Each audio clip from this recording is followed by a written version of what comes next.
Good evening. It's time to call this regular meeting of the San Felipe Del Real CISD Board of Trustees to order. This meeting has been duly posted in accordance with the Texas Open Meeting Act, Chapter 551. Mr. Secretary, would you call roll, please? Yes, sir. Mrs. Luna Chavez. Present. Mr. Almaraz. Present. Mr. Overfelt. Present. Mrs. Linda Guanajuato Webb. Present. Mrs. Haynes. Mr. Mesa. Sir, you have a quorum. Thank you. Let the record show that a quorum has been reached. At this time, we will rise for opening ceremonies. First, to begin with a moment of silence, in particular to recognize the loss of one of our CNI employees, Lori Martinez, who left us this last week in her fight against breast cancer. And then we will follow with the pledge. Please rise.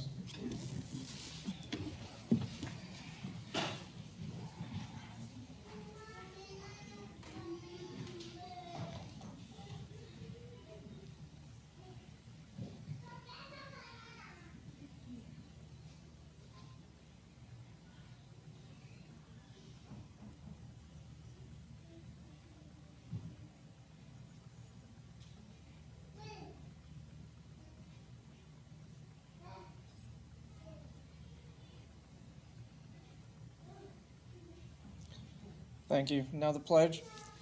I pledge allegiance to the flag of the United States of America and to the republic for which it stands, one nation, under God, indivisible, with liberty and justice for all. Thank you.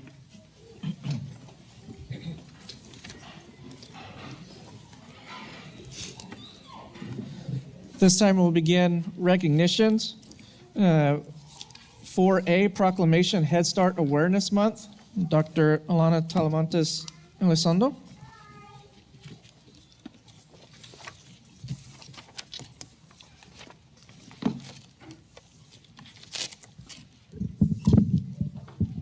Good evening, members of the distinguished MASBA Board of Trustees, Dr. Rios, Superintendent of Schools, and Mr. Overfelt.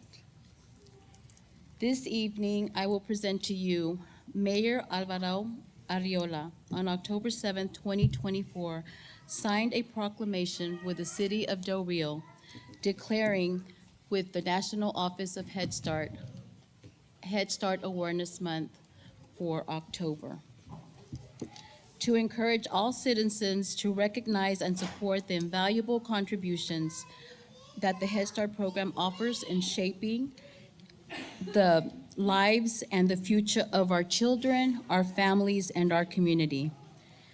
I am proud to present that two of our bilingual classrooms from Mrs. Nieto and Mr. Limon's class will present our National Head Start song for you.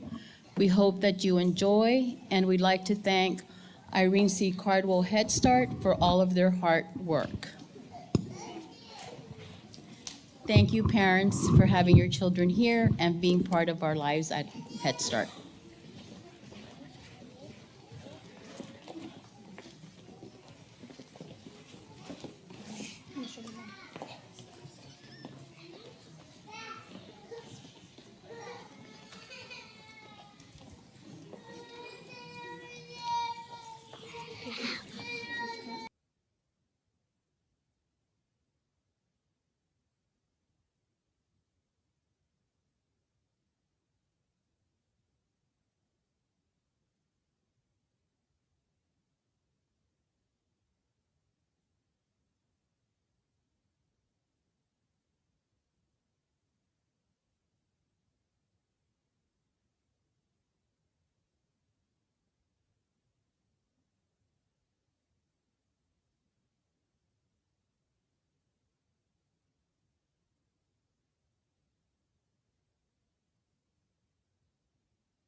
On this slide, you can take a look at our performance at the MEATS level for third grade reading. So those include that data table includes the target goals that were board approved. Again, these are done every 5 years. So this year, we will be working on setting new target goals for our campuses since it does go over a span of 5 years. And then you'll also, just a special note, you'll notice that Ceniza Hills last year was their first year of performance. So they don't have goals set, but those are special. We'll have to set those for next year, okay? So again, we will be reviewing this year for the next 5 years as required by House Bill 3. So these are the goals that are being monitored that were set for third grade reading by campus. You can take a look at our performance in 2024, which was last spring. And those in that blue color are the goals that were set and board approved. And then, of course, those in that second or that next row is our performance at the MEATS level across the district. And then you'll notice that the last row has our goal for this school year for 24-25. And it's indicated there by the district, and then, of course, each campus. Now, again, these are the goals we monitor as part of the early childhood literacy goal, and then, of course, CCMR will come here in a bit. Third grade math, you'll see in this slide the goals that were set and approved for each campus at third grade math. And you'll see where we started as a baseline and then how we've moved throughout the years. Again, the 24 goal was for last school year. You'll see that in that blue color. Those were the goals set. And then the performance levels are in the 24 percentage met. And then, of course, 25 goal. Yes, sir? I'm sorry, ma'am. I wanted to clarify two things before you continued. Sure. The first part is that I know in a discussion earlier, you asked me about setting a goal for Ceniza Hills. And I was thinking about last year to have something to compare it to, but we didn't set one. But for this year, for both math and reading, we have to set 60%. So 60%. that's what we're going to write in there. That was my mistake in our conversation earlier. And then the second part that I want to clarify is that the state of Texas considers approaches as a passing standard. Approaches is one level below the meets and masters. But for House Bill 3 specifically, they want us to set a goal of how many kids by third grade will be at the meets level, which is a higher standard. That's why, you see the goals kind of low. I don't want anybody confused thinking that we have low goals for the kids. This is to perform one level above what the state considers as passing. So, for example, at Garfield, our goal in reading is to have at least 65% of the kids reading at the meets level by third grade and having 65% of the kids score in their math at the meets level. Again, the meets level is one level above what the state considers as passing. Thank you, Dr. Rios. So again, you'll see our 2025 goal is on that last row for third grade math. And next slide shows our CCMR yearly target goals. Again, you'll see the progression from 2020. We were not rated that year. Again, our raw score and our targets along the years. So for 2024, our target was a 97%. And I want to clarify what those two numbers indicate on that top row, that target goal. Initially, the goals were set at 74, 77, 81 for 22, and 85 for 2020. 88 for 2024, and 92 for 2025. With the performance, it was required to update those goals, so that's why you'll see an updated goal next to it in parentheses, okay? So those goals were updated based on performance, and you'll see how we're trending throughout the years for CCMR. The assessments that we used to inform instruction, and I want to also let you know that these assessments are also what is used for TIA for the teachers in those levels. Okay, so for kindergarten, we assess beginning, middle, and end of year with the TextKia. First and second grade uses TPRI. And of course, those two have that, include the universal dyslexia screener at those particular times throughout the year. Pre-kinder uses a circle. Third grade will test in reading and math. And then of course, CCMR, we track progress by tracking students and then of course, using end of year data.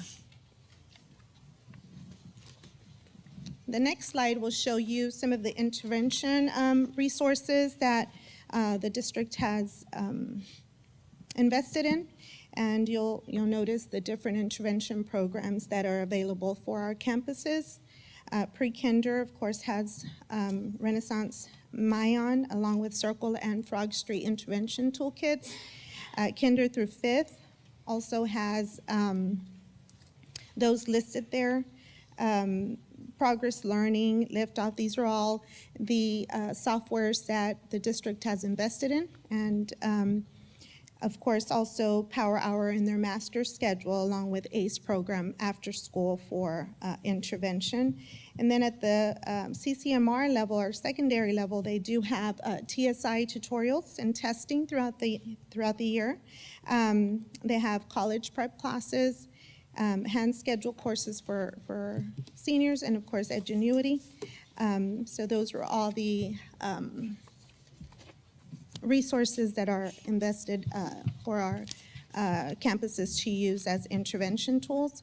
And of course, we're developing a process so that we have updates for the board as far as use and usage for each of them.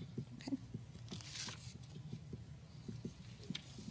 And then, of course, the last slide is part of what we need to continue to monitor throughout the year. So some of the items, some of the programs that we use to progress monitor our third, well, all of our levels. We have, of course, Renaissance Star assessments, formative and summative assessments, Summit K1-2 for listening and speaking.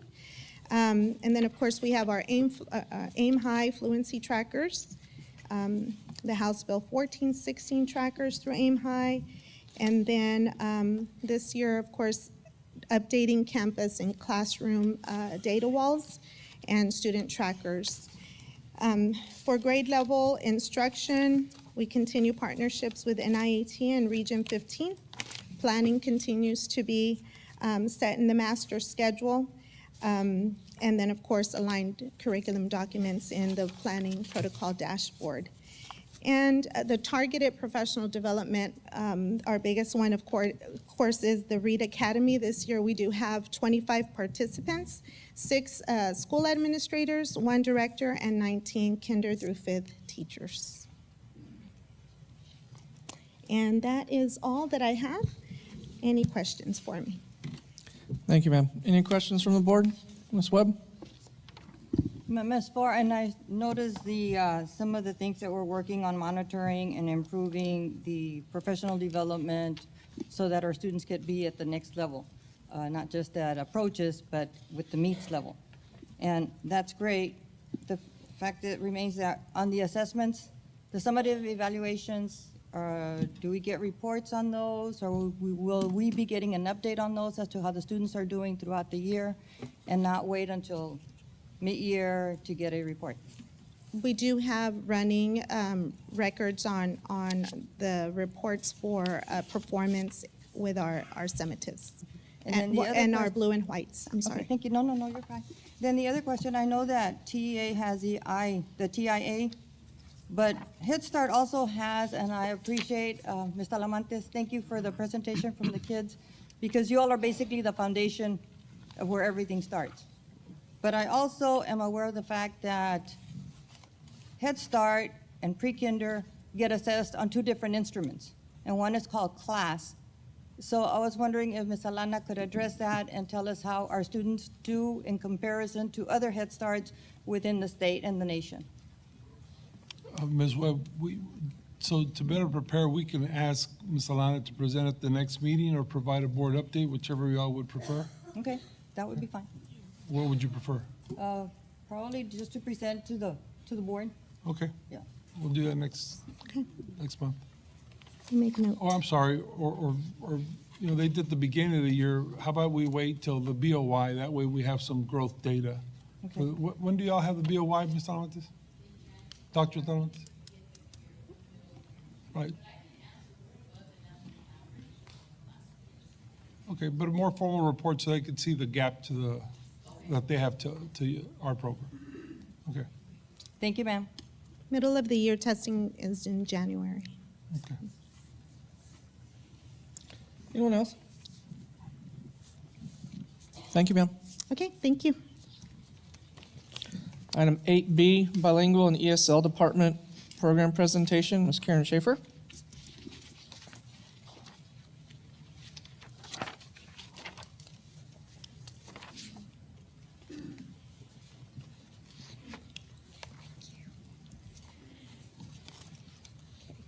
Good evening, Vice President, Mr. Overfeld,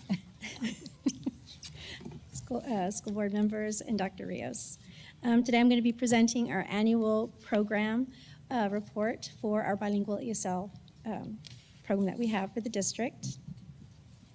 Start off with just telling you what I'm going to be talking briefly about, our program models that we have here, the emergent bilingual counts that we currently have, the professional development that we've been offering our teachers and our admin, our parental involvement, our exceptions and waivers, our TELPAS results, can't wait, and our graduation and dropout rates for this past year and in comparison to 2023.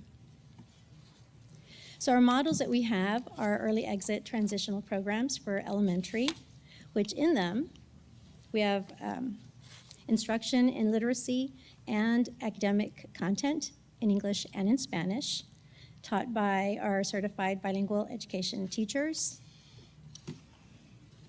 and decreases primary language instruction as English proficiency increases. In our secondary ESL pull-out programs, we have our linguistically and culturally responsive teaching to achieve full English proficiency and participate equitably in the schools. And instruction is provided by ESL certified teachers in English using ESL instructional strategies. In the next slide, it's a comparison of our active EBs from 2023 to 2024, which you can see by grade. We had 2,145 in 2023, and it has been decreased to 2,100. Both reports were provided in October. In the chart next to it are parent denials by grade. In 2023, you can see we had 81 in October, and in 2024, we had 92, a little rise in those denials. How it starts, just really quickly, is we do have our LPAC BOY trainings every year, and this one was in August 24th for this year, August 2nd, 2024. And they cover the regular stuff by the student identification and placement of students, the review of the language proficiency data, program recommendations, parent notifications, and documentation. And if there is a time where a parent has a choice of denying the program after the LPACs are done, we found that some of the main The main reasons for denials are that there is just a desire for full English immersion for the child, a misunderstanding of the bilingual education program, or there's limited information or support for the student. And sometimes it's just simple roster issues that happen, but we correct those during our auditing with our LPAC clerks. The process that we have for each campus, if there is a denial, goes through a formal process, whereas the campus has a conversation with the parent or the guardian. The parent or the guardian then is referred to the compliance coordinator, which is Mr. Calderon in our team, for additional discussion of the program. And then the compliance coordinator, if there is a continuation of the denial, will have them sign a form, and then that form is uploaded onto the child's LPAC folder, which is housed in DMAC. And then the coding is issued into PEAMS that we use for coding. Last year, we were limited with our professional development, where Region 15 came and trained our strategists, and then strategists took that training onto the campus to train their teachers, either after school or whenever they were asked to join in planning protocol. And then at the beginning of the year, because we do use Lexia English and Summit K-12, they were also trained at the start of the year to help troubleshoot at that time, or then if they couldn't figure it out, they would call us and we'd immediately work with them as well. This year, however, because of my meetings with TEA, one of the questions that was asked of me is, well, how do you have that monitoring piece for your teachers? And I could not answer that, full transparency. So they offered an idea of maybe you should offer training for the teachers and the admin, so that admin can have their walkthroughs and they can see what a bilingual teacher should be doing through their training. So what we decided to do is we brought in Region 13, and they have been providing trainings for 2 cohorts, one for elementary, we have 50 teachers, and one for secondary. They just half a day trainings during RTI. And with that, TA is also providing our admin from the campuses to join in during Zoom, just to use the ALPS observation guide, so that they can know what they're actually doing with those trainings that the teachers had during RTI, during instruction. And then Region 15 is still coming into training sessions, but with aides, so that the aides can also be knowledgeable about the EB students. I'm sorry, I didn't. That's what I was talking about.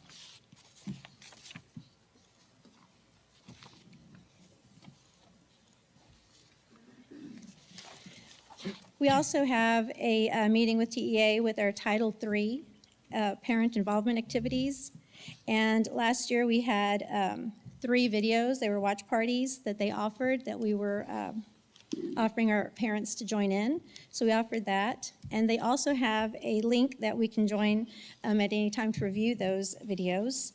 They also have the Emergent Bilingual Student Texas links to offer parent engagement activities, family engagement activities, and community engagement activities along with that link. And so what we've done is we continue this year, we're gonna offer those watch parties like TA recommends, and use those activities to increase our capacity for parents to make those connections for the community, their family, and just self-knowledge to go on with English classes.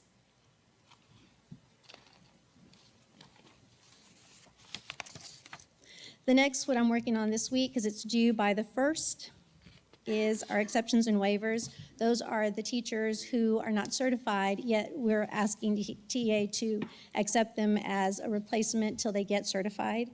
So before, we would just give them a number from every campus, but this year they're asking us to give them names of the teachers who are an exception or a waiver. So that means that next year, that teacher of this year from 1 year of the exception or waiver cannot be an exception or waiver next year. So we have to figure out a plan to have them get certified, or then it's just a rollover, which we need to really stop doing to prevent that and have really good certified teachers in the classroom. So at first, we just gave them options with TEA. They have modules that teachers can go in, get that training. apply for that little certificate they get from the modules. And then this year, we also have the EBS, which is a program from Texas A&M where they can go in, get the modules, and then do the same, except for the test for the BTLPT, which is 190. They do offer a person to help actual with that test. This year, we decided to go one step forward because we've always tried to add things to our program, is Ms. De La Rosa, who's our curriculum coordinator, and I are going to split up our training. We're getting a module set coming into and having teachers use those modules. However, we're going to train teachers also with additional support, person to person, to come to our trainings.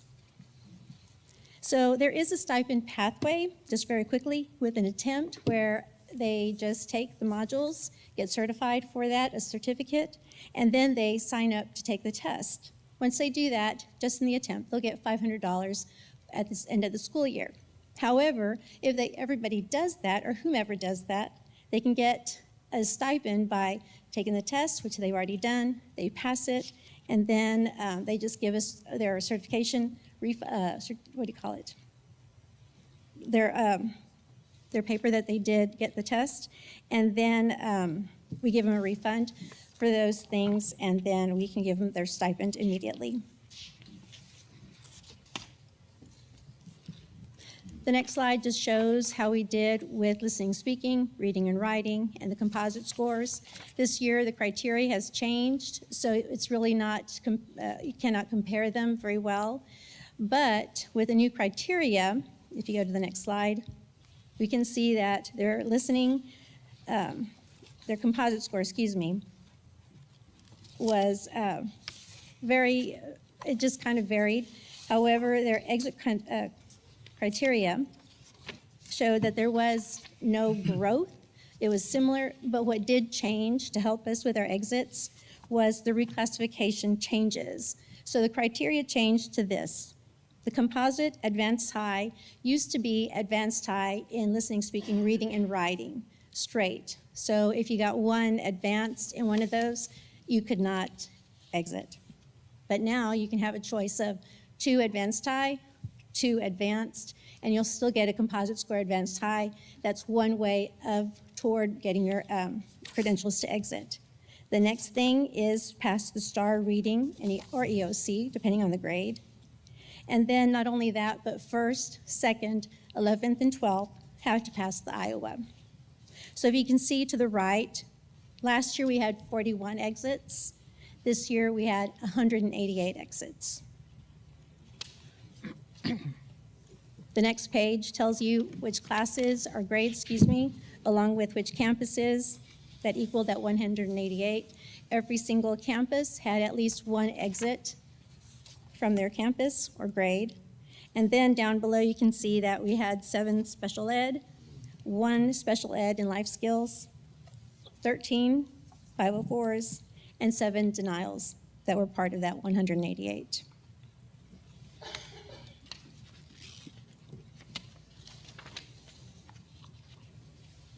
The last slide is our graduation and dropout rates from 2023-24. Our graduation rate went up from 82.8 to 83.2. And you can see that our EB annual dropout rate for 7th through 12th went down, which is amazing, from 4.3 to 2.3. And that concludes my presentation.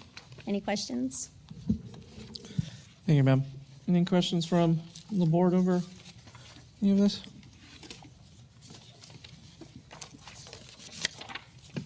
No? Dr. Rios, want to add anything?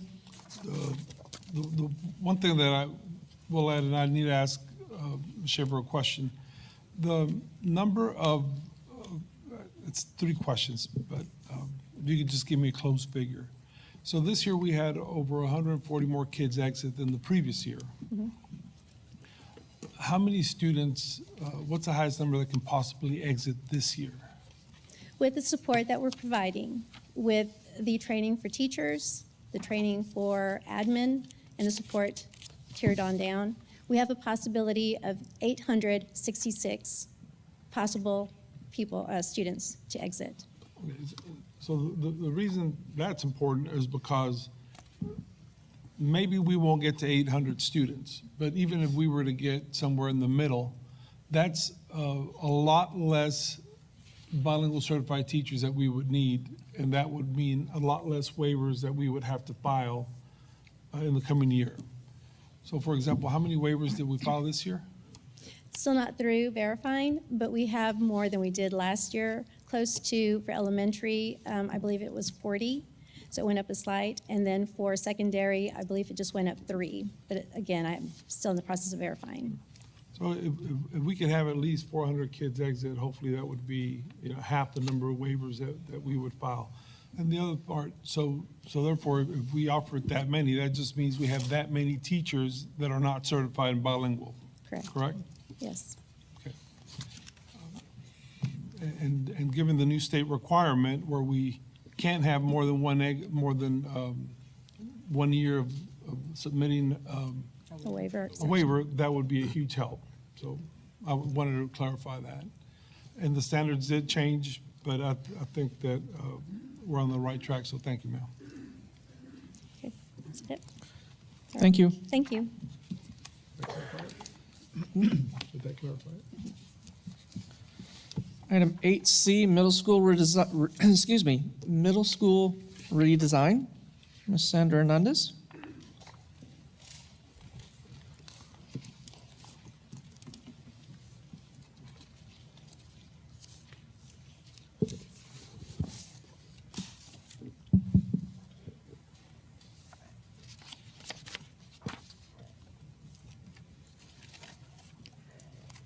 Good evening, Vice President Overfelt, Dr. Rios, and members of the board. This evening and beginning this month, the administration will be presenting updates to the board on the progress of the middle school redesign. And to update the members of our audience, it was recently approved by the board earlier this month. So beginning this month, we will begin preparing an update to the board each month. And we will be meeting, the administration is actively working with our cabinet members, with our directors, and we'll be meeting with our principals to prepare and ensure a comprehensive plan for that restructuring and redesign.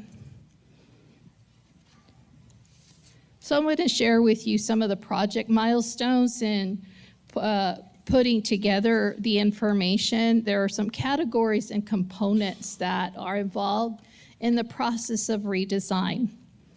These are leadership, rezoning, technology, CTE courses, special education, athletics, facility needs at each of the 3 campuses, and blended, and staffing. And certainly this is not a whole comprehensive, but this is a good start of the conversations that we're having so that we can prepare for that transition. So let me share with you leadership, some of the activities that we have begun with leadership. We've begun to post the position for the middle school principal for the 3rd campus and the target dates. You'll see that I will provide for you, you'll see a chart here with the activity, the target date, and then you'll see a little check mark where we have accomplished that particular target or milestone. We've conducted interviews for middle school principal for the 3rd campus. That happened last week. And you'll see this week, if not tonight, the board action to approve middle school principal for that 3rd campus. Board action will also be taken to approve roofing, plumbing, and the AC contracts for Cody Wardlaw Gym as we're moving forward to use the gym. Organize and convene a meeting with all middle school principals to prepare and plan for the middle school redesign. And we will need their input. This is where we now will have the 3 administrators, and then we'll talk to them about what are their needs and what are some of those needs that are that need to be added to this milestone list. And then we will prepare for our first Citizens Committee meeting. And so we want to be able to share with them information, updates. We've had meetings with the demographer, and possibly by that time we'll have some information to share with them as well. The next category is on rezoning.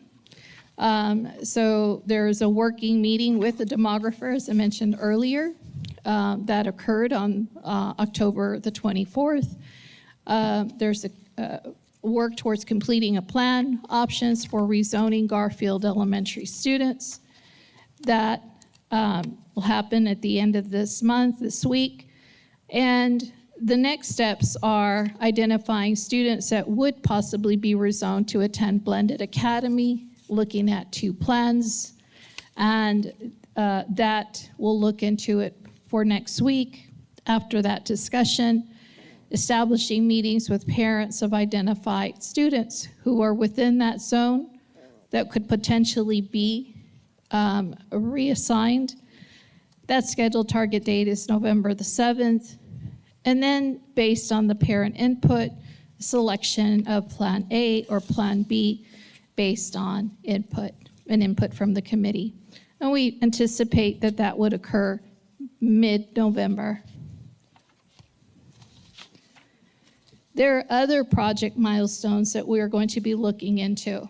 These are some other categories that we'll be presenting to you in the upcoming meetings. For example, we have technology, CTE courses, special education, athletics, facility needs as we begin to prepare and meet with our principals to talk to them about what the needs of the campuses are, as well as the directors, and certainly staffing. And here's an example. We met this week with our technology director to establish the needs. And so just in the short conversation that we had with our technology director, he quickly said, oh, well, we need to consider this, this, and this. And so we're going to be putting together a comprehensive list as we begin to meet with each one of the directors and principals, and we'll start putting together some information and activities and the target dates. So here's those examples, as you will see, that I will be presenting to you each month, and I will provide information to you and anticipate these activities will be rolling very quickly. And so we're excited that we'll be presenting this information to you each month for you and for our committee members, as well as our public. I'll entertain any questions if you have any at this time. Thank you, ma'am. Any questions from the board? Just real quick question as far as the plan options, the complete plan options for the rezoning. I know the target date's 31 October. Should we see a board update over the weekend regarding the full plan and how it'll play out, or are we going to see that in the next board meeting? Mr. Armadas, the information, as soon as it's handed down to the demographer, I'll make it available to the board via an update. And you'll also get an update after every meeting that we have, either with the Citizens Committee or with the parents from Garfield. You can rest assured that that will happen. Great, thank you. Mr. Galindo? Dr. Reels, just to expand on that, I'm noticing here it says complete plan options for rezoning Garfield, and then we're talking about who's going to attend Blended Academy. When will you estimate to have the full rezoning to show where the middle schools would be divided up based off where they live to see the entire map citywide? Yes, sir, Mr. Alindo. There's two things that demographer has to work out. The first one is we have to resolve the elementary issue with Garfield. We expect that that'll be done by November. And then when we're done with that, then the demographer will already have the information. I have to sit with him because they're not from Del Rio. So natural boundaries that we have to be able to explain that to them. And then he's committed, they have committed to having a couple of plants to us sometime in November. But we have to work it out because they either have to create such a thorough presentation that we can present it to the Citizens Committee, which we have 2 members here today, or they have to come down and present themselves. In any case, our goal is to have all the parents aware of what middle school they will attend by the last week in January.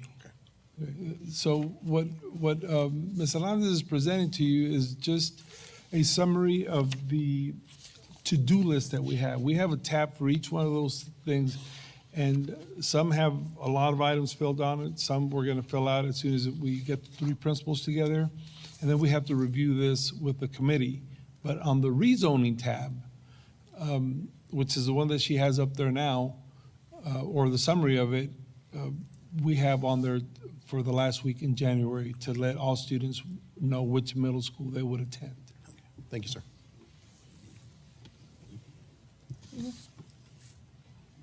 Thank you, ma'am. You're most welcome. Thank you. Number 8D, special education update, Ms. Monica Luna.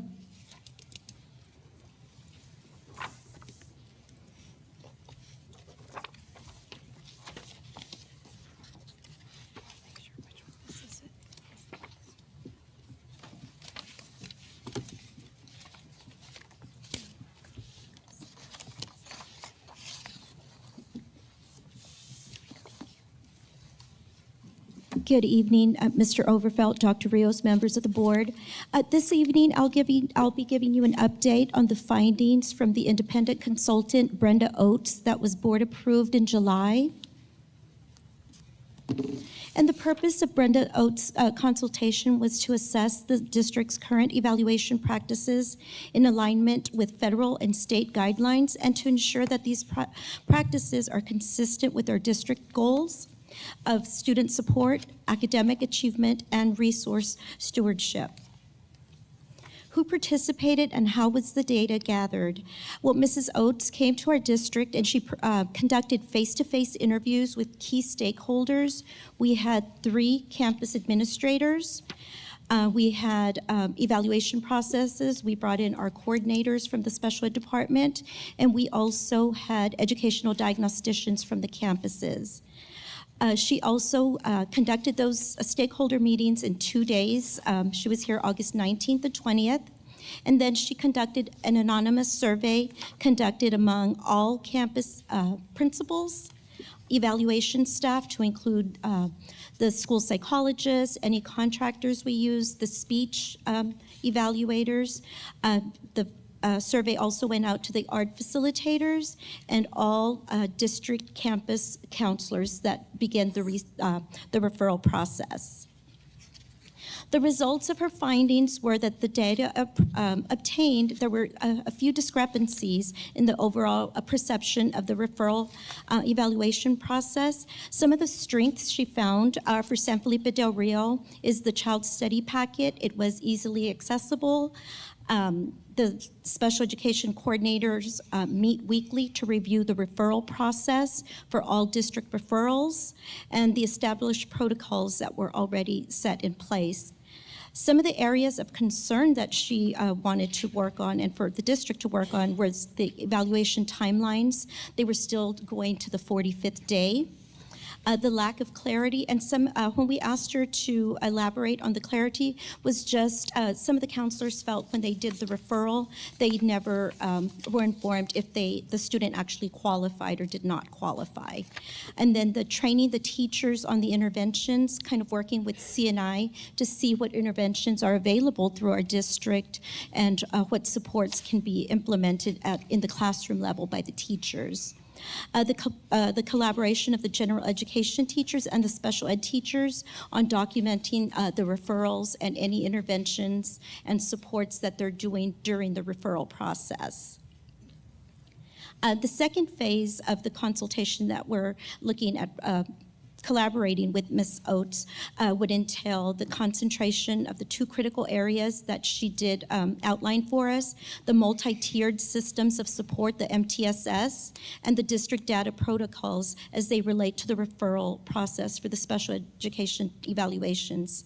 This phase would also dedicate time to fostering strategic collaboration opportunities with the district evaluation teams, and this would be done quarterly, where, if approved, the consultant would meet with the educational diagnosticians, the speech staff, to work on any evaluation concerns that they had.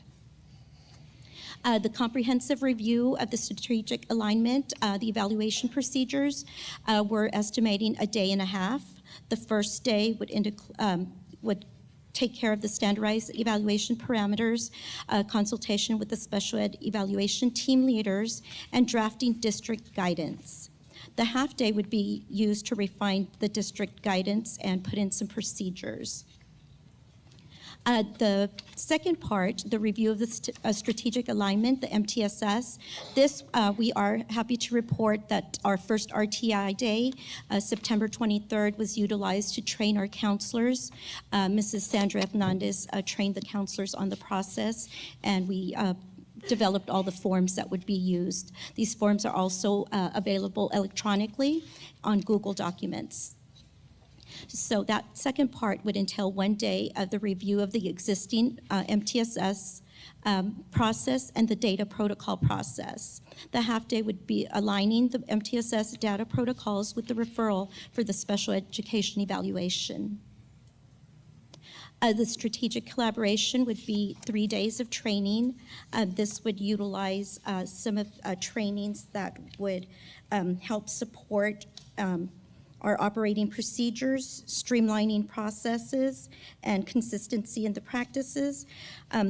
The 2 half days would be used to train our campus administrators to aligning the MTSS data protocols, the child find process, and the consistency in the practices and the behavior interventions and supports that are currently already in place and available to our students. The 1 half day would be used for topics to collaborate with counselors on aligning the MTSS, the child study process and procedures, and consistency in the practices from elementary to middle schools, and even when we have anybody that's referred through a child parent find, a parent referral, or through a community ECI referral.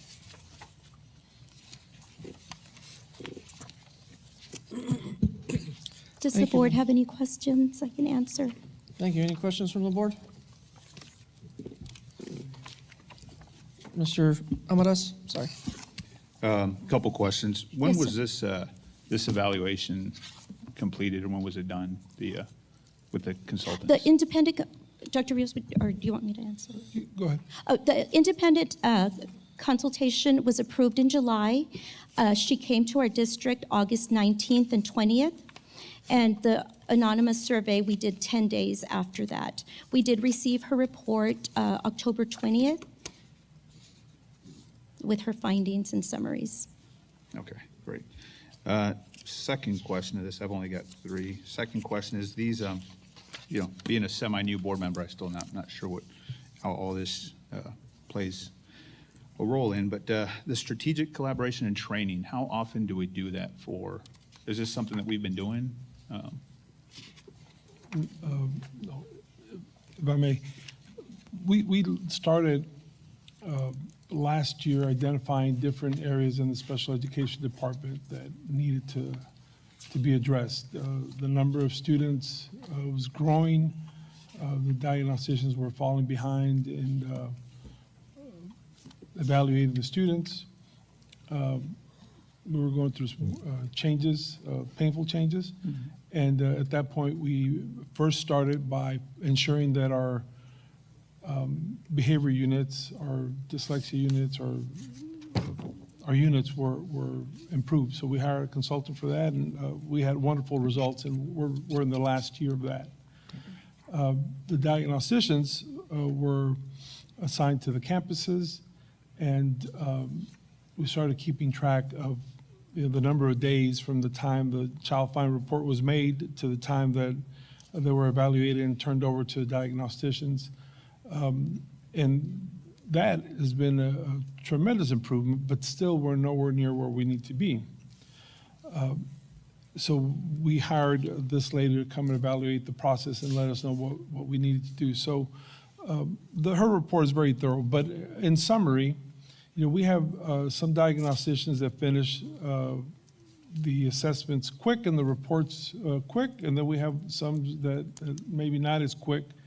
But what we came to find out is that before we go wondering if it's a difference from one diagnostician to the next, it could be that the report that they get in the child find process, it could vary from campus to campus in terms of the amount of data that's provided, the type of interventions the student has received.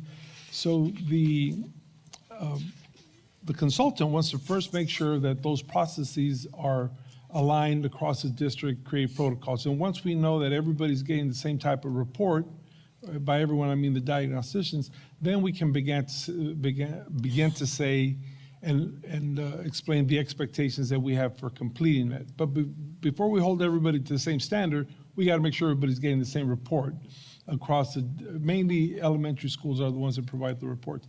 That's why the counselors have to be involved because they're a big part in creating the report and the data that they gather from the teachers. So this will be the first time that we have those collaboration meetings with a diagnostician. Okay. And last question, I promise. So is that what's going to be used to address those 4 areas that need improvement, the evaluation timelines? Lack of clarity, I understand that, but the training interventions and collaboration of the special ed teachers, is that what we're going to use to address those concerns? Because those are pretty big concerns from what I read and from what I hear. The evaluation timelines, getting the students the right help they need in a timely manner right after the eval's done. So what are we going to do to improve those 4? Well, the important piece is the report, Ms. Luna, that the diagnosticians complete and submit that ends up at the ARD. The full individual initial evaluation, the FIE. Yeah, the FIE. We want to make sure that when the campus gets it, that the interventions are provided adequately. And that was the big goal, that if the diagnosticians were on the campus, that then, when they are not assessing students, that they could assist the principals in making sure that those interventions were happening as they should be. Again, I think that we've had a tremendous improvement, but we have to make sure that our systems are appropriate before we can move forward. Thank you. Anyone else? Yes, Ms. Chavez? yes, just the timeline for the child studies, it's still 43, did you mention? It's 45 days. 45 days. And then Okay, 30 days still to the go to same. ARD. Okay, Yes, ma'am. thank you. Thank you, ma'am. Thank you. Move on to 8E, Facilities and Construction Update. Mr. Hector.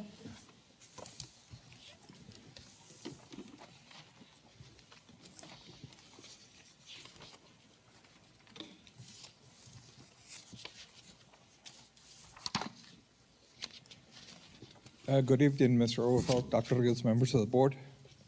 Tonight's presentation will provide the finished product of Cardwell Elementary, the fence drop-off, the fencing. First picture is the fence drop-off, parent drop-off near the campus. And the second picture is by the life skills unit in the rear of the campus. As I said, project is completed. Upcoming construction projects would be a fence at San Felipe Memorial Middle School, as well as the Cody Warlaw renovation.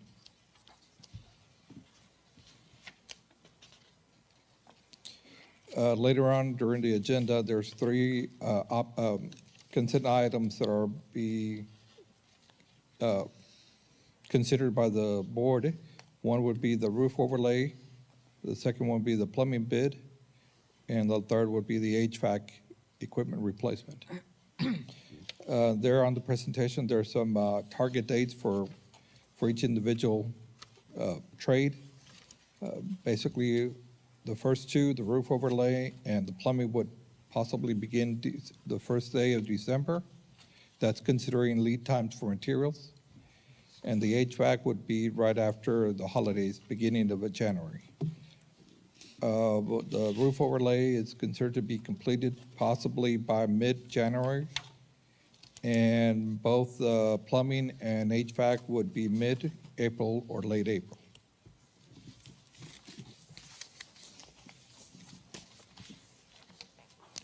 Next, we go on to maintenance projects that are being considered or in the process. One is a canopy replacement or installed at Bobby Barrera. Second one is a variety of canopies at Calderon Elementary. An interior remodel at Calderon Elementary. And some lighting replacement, light fixture replacement at the current Student Guidance Learning Center.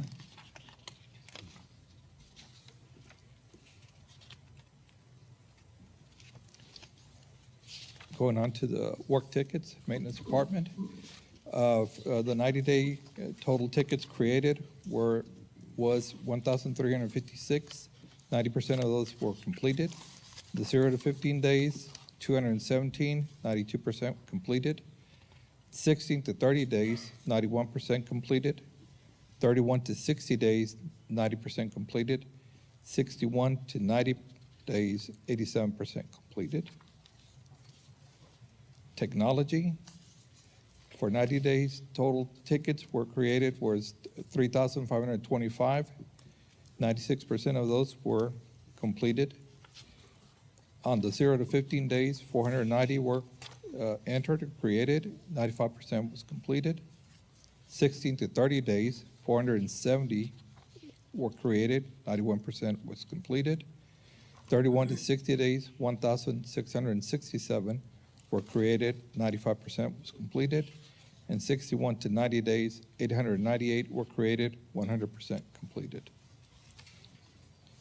Lastly, transportation work orders. For the 90 days, 206 were created, 95% was completed. 0 to 15 days, 42% was created, 86 was completed. 16 to 30 days, 43 were created, 98% were completed.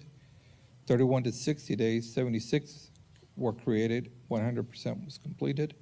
61 to 90 days, 45 were created, 93% were completed.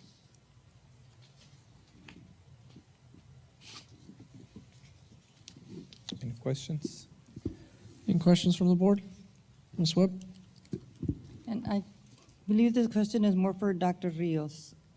On the interior remodel for Calderon, what exactly are we looking at remodeling? And the reason I'm asking is because Lonnie Green was constructed after Calderon, but it was modeled after. And the same model was used for Lonnie Green as Calderon.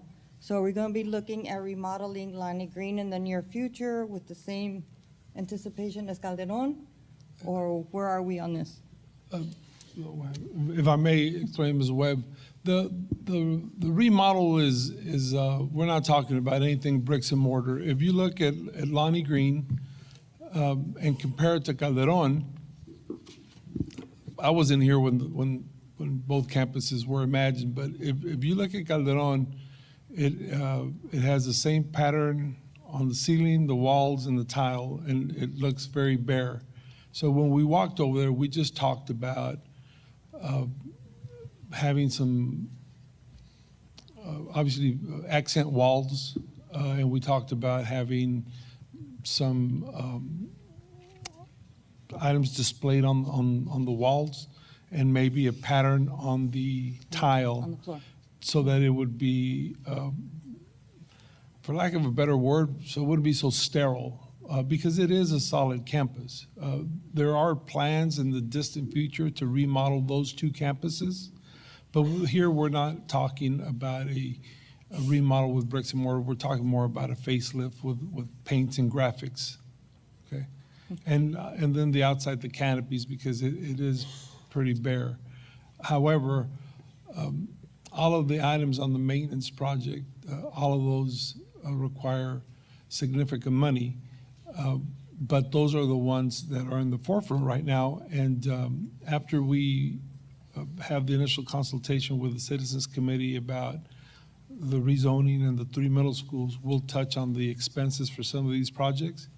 Because these, as we've identified, are not bond-type projects. They're projects that our maintenance people can do. But for example, the interior remodel of Calderon, the designer wants $33,000 to give us the plan, and then we go buy the graphics, and we go buy the paint, and we pay the painter. So when we're done with all that, the project's gonna end up looking more like $100,000 with labor and everything. The canopies at Calderon Elementary, Ms. Childers, do you remember what the budget was for that, the proposals? No? But I am quite sure that it was close to another $100,000. But anyway, those are the projects that are at the forefront. We're not saying that we're going to get started on these next week, but these are the ones that we need to discuss because these are those we've put off a little bit.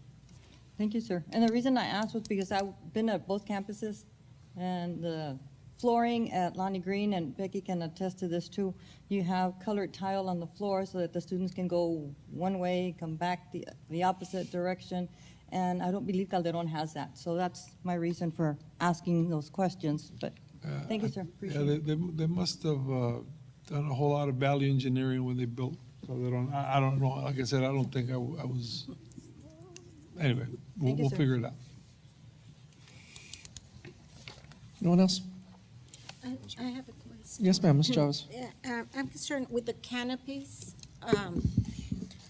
at Bobby Barrera Elementary. What could you elaborate on the maintenance? Because they're fairly new, right? Yeah, ma'am. The playground canopies. Those. Oh, they're talking about okay, I'm thinking the canopies to the rooms. Right. No. The Okay. canopies to the rooms are good. Yeah. The canopies where the swings are, those are okay. But when the parents approach to pick up the children, we're talking about a canopy between the office and the first set of classrooms in the Okay. entrance. Okay. Because there is nowhere else to protect them from the elements. Right. There's no porch, nothing like that. Right. We're hoping that our maintenance department can build that. That's probably the least expensive out of all of them. But it's just one of the things, again, that we've delayed. Very much needed there. Yes, ma'am. Yes, thank you. Thank you, sir. Item 8F is Term 1 Attendance and Discipline Report. Ms. Sandate, as you know, every meeting, we get this prior to. Is there any question or anything Ms. Sandate or others can answer concerning anything in the report? Mr. Orfil? Yes, sir. Can we just note that there was a slight improvement in attendances compared to last year? So we got to take the small celebrations There you when we go. can. So we did have a bump in attendance over last year, so that is a good thing. So we'll conclude with term 1 attendance. That takes us to consent. Number 9, there are minutes from some meetings in there, some financial statements, bids, and of course donations. The donations were listed on our social feeds and our website this week. We thank everyone for going in and donating to the various programs in schools within the district. If there's any item that you need clarification on or would like voted on separately, please speak now.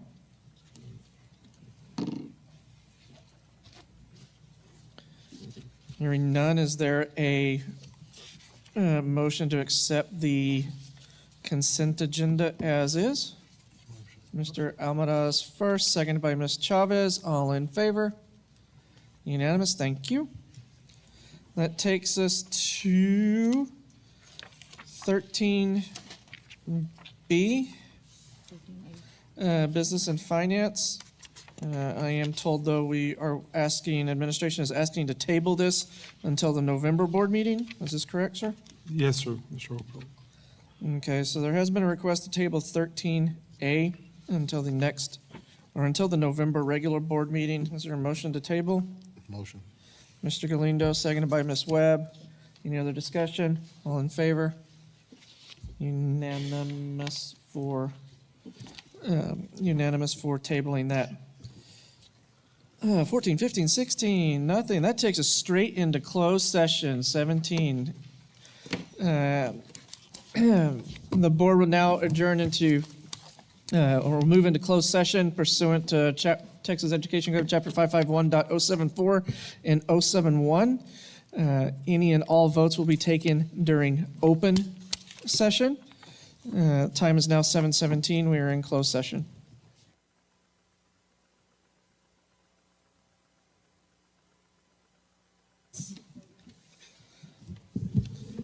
All right, it is 8:39 p.m.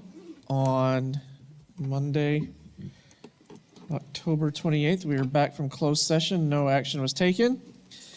It is time to reconvene. Item A, consideration to approve personnel report to include the following: new hires and district vacancies, retirements and resignations. Ms. Amy Childress. Good evening, Vice President Overfelt, Dr. Rios, and members of the board. It is the recommendation of the administration that the Board of Trustees approve the resignations and vacancies as discussed in closed session and the following new personnel: Priscilla Rodriguez, pre-kindergarten teacher at Roberto Bobby Barrera Elementary School; Desiree Rodriguez, fourth grade teacher, Dr. Lonnie Green Elementary School; and Stephanie Blackwelder, CTE Business Technology teacher at San Felipe Memorial Middle School. Thank you, ma'am. We have heard the recommendation. Is there a motion to accept? Mr. Galindo, followed by Ms. Webb. Any other discussion? All in favor? Unanimous, passes. Thank you. Item B, consideration to approve the position of counselor at Del Rio High School. Yes, sir. It is the recommendation of the administration that the Board of Trustees approve Cynthia Cavazos Ramirez for counselor at Del Rio High School. Thank you, ma'am. We've heard the recommendation. Is there a motion to accept? Mr. Almaraz, followed by Ms. Chavez. All in favor? Unanimous. Thank you. Thank you.